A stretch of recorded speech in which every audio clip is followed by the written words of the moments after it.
13 power 5 plus 14 power 5 plus 15 power 5 plus 16 power 5 29ஆல் வகுத்தால் கிடைக்கும் மீதியை காண்பு கேட்குறாங்க.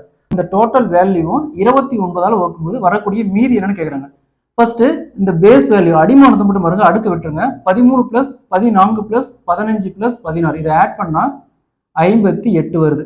இந்த 58 இந்த 29ஆல் வகுத்தோமா அப்படியே கேன்சல் ஆகும், 2ஆல் கேன்சல் ஆகும், மீதி 0 வருது. அப்போ டோட்டல் வேல்யூமே அதாவது 13 பவர் 5 13 5 டைம் பெருக்கி அதே மாதிரி 14 5 டைம் பெருக்கி எல்லாத்தையும் கூட்டி வகுத்தாலுமே மீதி 0 தான் வரும். அப்போ option A is the correct answer.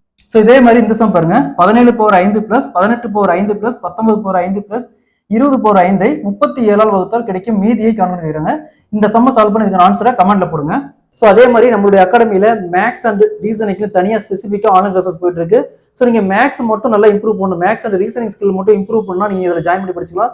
இதுல TNPSC, SSC, banking, railway, police exam இந்த மாதிரி எல்லா காம்படிட்டிவ் எக்ஸாம்லையும் கேட்கக்கூடிய எல்லா டாப்பிக்கும் உங்களுக்கு கவர் செஞ்சு கம்ப்ளீட் பேசிக்ல இருந்து அட்வான்ஸ் வரைக்கும் உங்களுக்கு சொல்லி தரப்படும். ஸோ இதை பத்தி உங்களுக்கு ஏதாவது டவுட் வேணும்னா கீழே டிஸ்கிரிப்ஷன்ல வாட்ஸ்அப் நம்பருக்கு அதுக்கு கான்டாக்ட் பண்ணுங்க. ஸோ அதே மாதிரி நம்ம சேனலை சப்ஸ்கிரைப் பண்ணி ஃபாலோ பண்ணிக்கோங்க.